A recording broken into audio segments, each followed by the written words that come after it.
여러분 안녕하십니까? 서울에 있는 육군사관학교를 지역으로 유치하자는 경쟁이 점차 뜨거워지고 있습니다. 충남은 인근 계룡대와 국방대 등이 있는 논산을 최적지로 꼽고 있는데 경기와 전남, 강원이 유치전에 뛰어들어 경쟁이 더욱 치열해지고 있습니다. 서울방송센터 김성민 기자의 보도입니다. 서울 노원구에 있는 육군사관학교는 213만 제곱미터 규모입니다. 육사 이전 논의는 지난해 정부가 육사와 붙어 있는 태릉 골프장 부지 개발을 본격화하면서 유치 경쟁에 불이 붙었습니다. 수도권 공공택지 부족으로 택지 개발 1순위로 꼽히면서 언제든지 이전할 가능성이 높기 때문입니다. 특히 내년에는 대선과 지방선거를 앞두고 있어 육사 이전을 둘러싼 지자체 유치전이 더욱 치열해질 전망입니다. 충남은 논산을 최적지로 꼽고 있는데 군 관련 교육시설인 국방대와 육군훈련소가 있고 인근 계룡에는 육해공 3군본부, 대전 자운대 등이 있는 점이 장점입니다. 최근엔 군 장성 출신 등을 포함한 범도민 유치위원회까지 구성하고 육사 유치에 적극적으로 나섰습니다. 여러 가지 연관 기관이 있습니다. 따라서 어떤 기관 입지의 적정성과 이 적절성에 대해서는 두말할 논의가 필요 없을 정도로 당위성이 있다, 그런 말씀을 드립니다. 육사 논산 이전을 내년 대선 공약에도 포함시킬 계획인데 아직 안심하기에는 이릅니다. 경기도는 접경 지역이나 주한미군 기지가 있던 동두천시와 양주시, 연천군 등에 육사를 유치한다고 나섰습니다. 전남도는 상무대가 있는 장성군을, 강원도는 원주시와 화천군 등을 이전 최적지로 거론하고 있습니다. 정부는 당장 육사 이전을 결정하지 않겠다며 유치 경쟁 자제를 요청하고 있지만 경쟁은 사그러들지 않고 있습니다.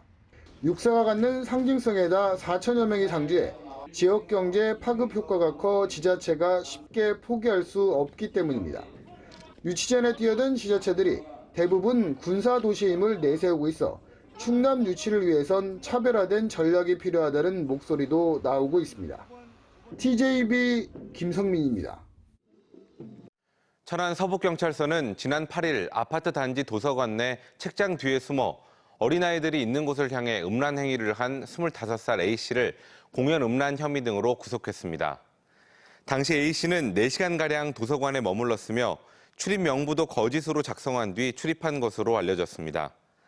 해당 시설 CCTV 영상에 기록된 A씨의 음란 행위 장면은 SNS를 통해 퍼져 누리꾼들의 공분을 샀으며 이후 A씨가 경찰에 자수했습니다. 대전고법 백승엽 부장판사는 경찰서 인근을 지나던 고3 수험생에게 아무 이유 없이 흉기를 휘두른 혐의로 살인미수죄로 1심에서 징역 8년을 선고받은 33살 A씨의 항소를 기각했습니다. 10대부터 정신질환을 앓아오던 A씨는 지난해 8월 둔산경찰서 인근 도로에서 지나가던 고3 학생을 느닷없이 뒤따라가 흉기로 찔러 큰 상처를 입혔습니다. 재판부는 A씨가 심신미약으로 가명을 주장하고 있지만 사회적으로 큰 불안을 야기한 만큼 엄한 처벌이 필요하다고 판시했습니다. 현재 자율주행차는 운전대를 놔도 되지만 필요에 따라 운전자가 개입해야 하는 레벨 3 수준까지 진화했습니다. 이 레벨 3에서는 상황에 맞춰 운전자가 수동으로 제어권을 넘겨받아야 하는데 꼭 필요한 상황에서 정확하게 넘겨받아야 사고를 예방할 수 있겠죠. 국내 연구진이 인공지능을 활용해 보다 안전한 전환 기술을 개발하고 주먹구구식이었던 기준도 새로 세웠습니다. 김진호 기자입니다. 미리 입력한 경로를 따라 달리는 자율주행차 앞에 공사 현장이 나타나자 수동운전을 요청하는 메시지가 전달됩니다. 수동운전 해주세요. 한참을 더 달려 음료를 마시는 동작으로 운전자의 주의가 흐트러지자 경고 음성이 송출됩니다. 전방을 주시하세요. 전자통신연구원이 운전자나 도로 상황 등을 고려해 자율차로부터 제어권을 신속하고 안전하게 넘겨받을 수 있도록 돕는 기술을 개발했습니다.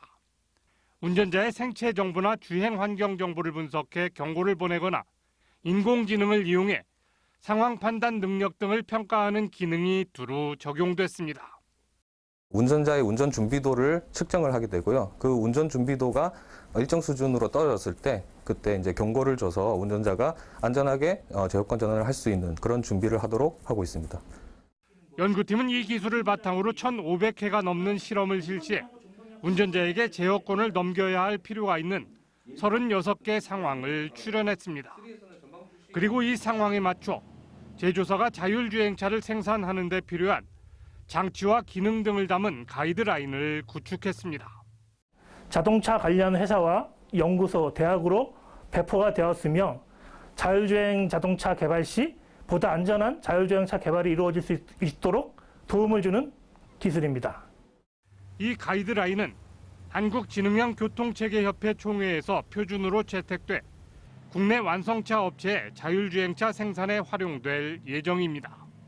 TJB 김진호입니다.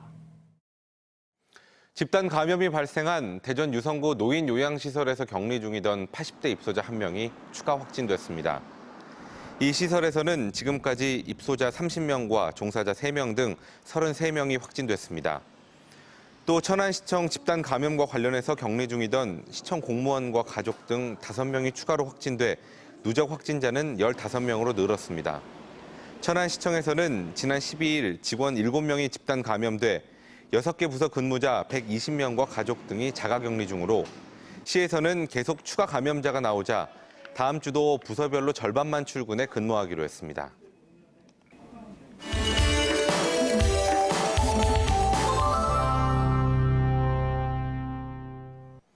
혹시 돌파 감염이라고 들어보셨습니까? 백신을 맞고 항체가 생기는 2주가 지나도 코로나19에 감염되는 건데 최근 이런 사례가 심심치 않게 나오고 있습니다. 왜 이런 현상이 생기는 건지, 예방하려면 어떻게 해야 하는지 닥터리포트에서 자세히 알려드립니다. 이경은 개원의학 전문기자의 보도입니다. 지난 8일 러시아에서 귀국한 경남 창원에 사는 30대 남성 A씨. 지난달 24일 러시아에서 스푸트니크 V 백신 접종을 2차까지 모두 마쳤지만 국내 입국 이후 코로나 확진 판정을 받았습니다. 해외에서 백신을 맞아 접종 이력에 대한 검증이 필요하지만 돌파 감염으로 추정됩니다. 지난 3월 1회 접종하는 얀센 백신을 맞은 경기도 동두천 미군기지의 카투사 1명도 최근 코로나19에 감염됐습니다. 돌파 감염은 백신 접종을 모두 마친 후에도 감염병에 걸리는 것을 의미하는데 크게 3가지 사례로 나눌 수 있습니다. 접종 후 2주 내, 즉 항체 형성 전 감염되거나 접종 후 시간이 지나면서 항체 형성률이 떨어지는 경우, 그리고 항체는 있지만 변이 바이러스에 감염되는 경우입니다. 이 항원 제공 세포들이 그 유전자에 반응하는 속도가 면역력 이런 거에 따라서 다양하게 수가 있기 때문에 항체가 생성되는 속도도 사람마다 다를 수 있다. 최근 국내에서 10%대였던 주간 코로나19 변이 바이러스 검출률이 27%까지 치솟은 점도 돌파 감염 불안감을 높이는 요소입니다. 결국 백신을 맞더라도 감염을 100% 예방할 수 없는 만큼 평소 방역 수칙 준수가 무엇보다 중요합니다. 외출 시 마스크 착용을 철저히 하고 사회적 거리 두기를 유지하는 등 접종 이후에도 안심해선 안 된다는 얘기입니다. 마스크 착용, 손 씻기, 사회적 거리 두기는 필수적으로 그 팬데믹이 끝날 때까지 지킨다. 이렇게 생각하시면 될 것 같습니다. 하지만 1억 명 가까운 사람이 접종을 마친 미국의 경우 돌파 감염 사례가 9,200여 명에 불과해 과도한 공포를 가질 필요는 없습니다. 특히 백신을 맞으면 감염되더라도 중증으로 악화될 가능성이 크게 줄어드는 것으로 보고되고 있어 백신 접종은 반드시 하는 게 좋습니다. TJB 닥터리포트 이경은입니다. 대전시와 민주당 대전 의원들이 지역 현안 해결 방안을 논의하기 위해 당정협의회를 개최했습니다. 이 자리에 허태정 대전시장과 이상민, 조승래, 박영순, 황운하, 장철민 의원 등이 참석해 지방의 불균형과 정부 공모사업의 수도권 편중 현상에 따른 대책을 논의했으며 대전시는 올해보다 8.2% 증가한 3조 8,744억 원의 내년 국비 예산 반영을 요청했습니다. 또 K바이오랩 허브 구축과 국립현대미술관 분원, 혁신도시 공공기관 이전에 의원들의 역량을 모아줄 것을 요청했습니다. 충남도는 공주와 계룡, 청양 지역 39개 마을을 기후위기 안심마을로 조성합니다. 마을회관이나 경로당 등 주민들이 공용으로 사용하는 건물을 무더위와 한파 등에 견딜 수 있도록 에너지 효율이 높은 시설로 개선하는 사업으로 서부발전과 함께 2억 원을 투입해 지붕을 쿨루프 방식으로 시공하고 노후 보일러도 청소하거나 새 것으로 교체할 예정입니다. 또 고효율 LED 조명을 설치해 에너지 손실을 줄이고 에너지 절약 교육 등을 진행하기로 했습니다.